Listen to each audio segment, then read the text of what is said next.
Alright, this is Dr. Philip Alsop, and I'm back again with video number 2 on the topic of creating and importing a test bank into a MyMaranatha class. If you haven't viewed the first video on this series, you may want to go back and do that because I discussed several very important setup operations that you need to have in place before the rest of this will be possible. So in that first recording I talked about exam view, the program that you'll need here in a minute. I talked about how to set up a course cartridge in your class, and so I'm going to go forward assuming that you've already done some of those things. Alright, once you've created a cartridge for your course, I'm going to use this cartridge I've created called page called quiz cartridges, and I'm going to import a test bank in here in just a minute. Now I already have several in here, but what I'm going to do is I'm going to import a test bank for chapter number 7. So the last one I did was number 6. I'm going to do chapter 7 here in just a moment. So to do that, I need to go ahead and get a quiz bank. So I'm doing a quiz here. You can call this a test. You have different options on what you call it, or what you do in your class, obviously. But this is for a quiz.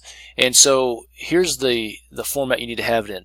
Now, if you've gotten a quiz or test bank from your publisher, like Pearson or Cengage, then those questions are really good questions. Those are probably research-based, and those have gone through a process called factorial analysis.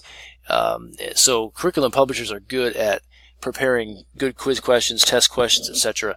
If you are using your own quiz or test questions, that's fine too. Either way, you need to have them in Word.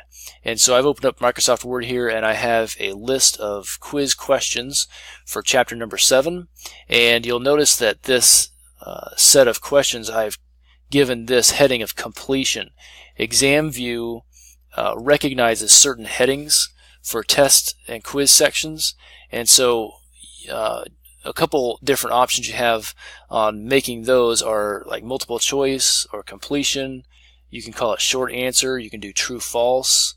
So you have a couple different options, but they do need to be in all caps.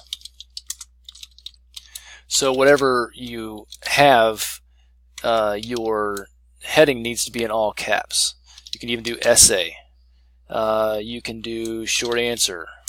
There's a couple other options. These are the most general ones that ExamView will recognize. Because I have questions where the student needs to provide the answer and actually type it out, I'm using completion. Multiple choice, obviously it's pretty simple. True, false, these are all ones that I know you will recognize, but I'm just going to use a completion.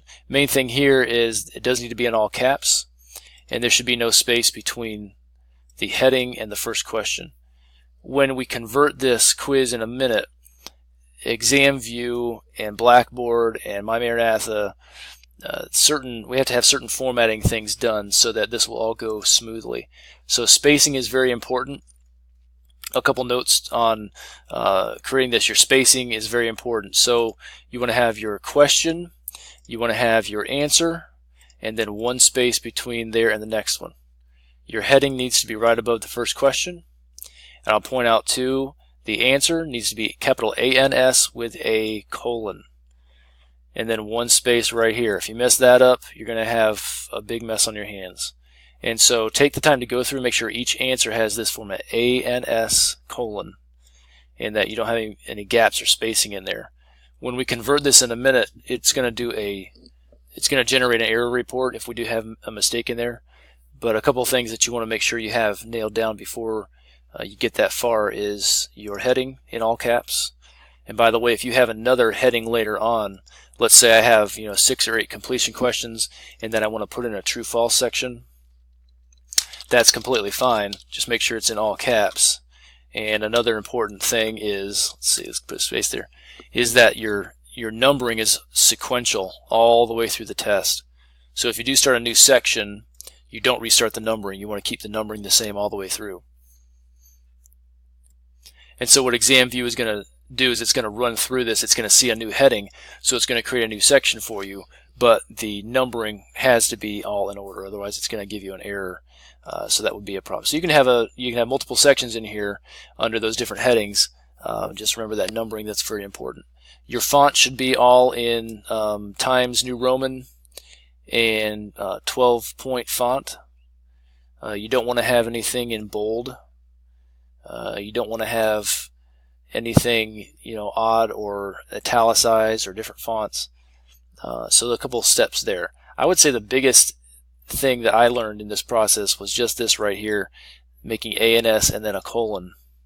If you have, for example, a space right there, it's hard, or it's easy to miss that, but it's going to mess up this question. ExamView is not going to recognize this as a question. So you get an error report. It's hard to sometimes track them down. So that's a common mistake that you can avoid if you take the time to go through these carefully before you start the conversion process. Looks like I have an extra space. No, I don't. I'm going to leave that space in there. And here is my list of questions. Okay, so once I have my list of questions, I'm going to, of course, save this in regular Word format. So I'm always going to save everything. However, I want to save this in a special format. It's called rich text. So underneath File, I'm going to go to Save As, and I'm going to choose a folder to save it in.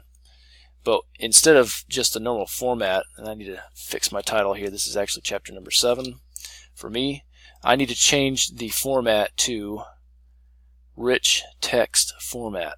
It's very important because that's the format that ExamView will be able to recognize in a minute. So I'm going to save that as rich text format. You can call this and label this anything you want. I put the RT behind it just to remind myself it's a rich text format, and then save that somewhere where you're going to remember where it is, because you'll need to come back to it in a minute. Alright, so once we've saved that in rich text format, I'm going to then go over to ExamView. One of the pieces of ExamView that you need to make sure you have is called ExamView Import Utility.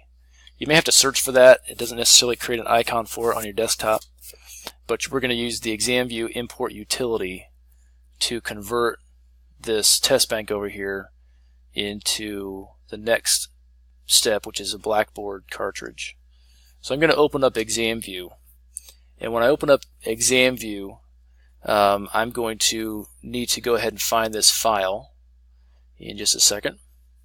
And so it's going to give me some options here to go ahead and find that. So I'm going to go to Next. I'm going to maybe have to pop up here to the folder where I stored that rich text format, which for me was on my desktop. I had it in a folder here. If I can find it again.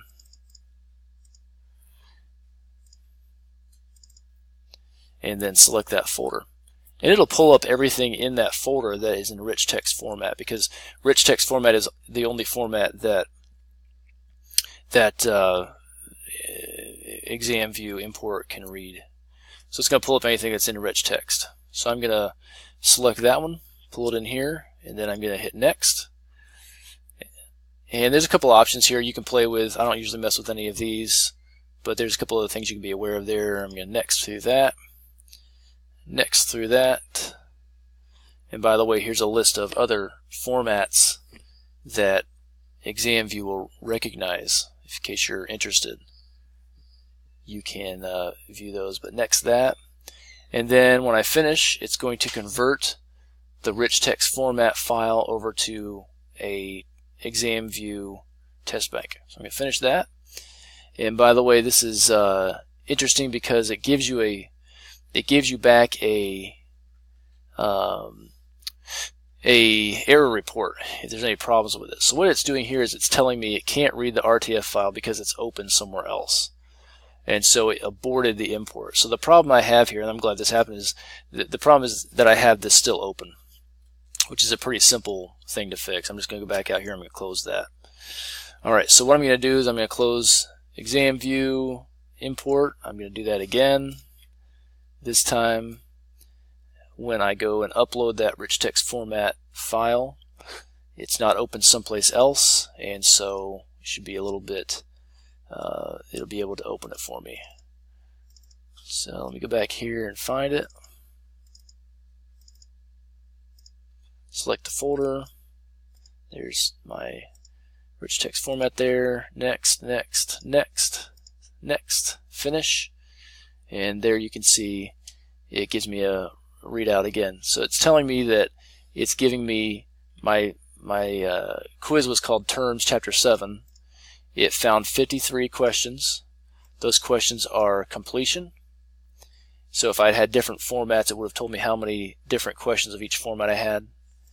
So it's telling me it was able to import 53 total questions in a completion form. So what that did, it just created a test bank and out of my questions. Okay? And so that's a good thing. I don't have any errors here. I don't have any formatting issues. If I did, it would tell me what it was, and I have to go back to my test, my Word file and change them and fix them, but I'm okay on that. So once I've got my import done, I can go ahead and close that up. I don't need that anymore. And the next step then is to open up ExamView TestGenerator. And I'm going to actually reopen it from the very beginning because I want to have the wizard. So if I open up ExamView TestGenerator now, and then what I'm going to do now is I'm going to open up an existing question bank because I just created that bank using the import utility. So I will open that up. It's going to save all of your import banks into the C drive probably underneath ExamView banks, unless you tell it to save it somewhere else. That was on the import part. So I've got a whole bunch of test banks in here. The one I want is the one called Terms Chapter 7 right there. Open it up. Alright, so now it has put my test bank into test view, or test exam view, sorry. And you can see here it has my question. Here's the answer it's going to put in the bank. Tells how many points it's worth. Some of that stuff I'm going to change when I get it into MyMaranatha anyway. But the point is here now it's in a format that I can export it into MyMaranatha, and this is really this is why I started this process, so I could get to this point. And so what I'm going to do now is I'm going to export this test bank. So the way to do that is go up here to File, Export, and I want Blackboard 7.1 plus. If you have a different or a older version of ExamView, you may not have these options. So that's why in my first video I recommend ExamView 6.2.1 or higher. We want to be able to export as Blackboard 7.1 plus. Once I click on that, it'll ask me where I want to save it. So just save it someplace where you'll remember where you put it. For me, I'm going to put it in here, and you need to label it whatever you want to call it. I'm just going to call this chapter 7 rather, and then save it. It's going to save this as a zip file, and this is the file that we are going to upload into MyMaranatha in just a couple of minutes. So I'm going to save that, and I'm going to have to name it.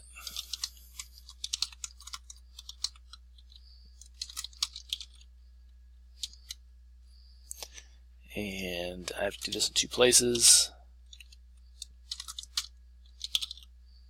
Name anything you want.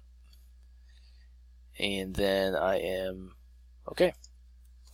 So what it did, it just created a zip file in Blackboard format that now I'm going to upload in the next video up to MyMaranatha. And so that is a lot of work to get it to a place where I can even put it into MyMaranatha, but it sure beats giving paper and test quizzes that I have to grade by hand or that I have to make by hand. And so this is going to be a really sweet process when it's done. The next video is going to talk about how to actually get that test bank into MyMaranatha. So stay tuned and watch the next video for the rest of the process.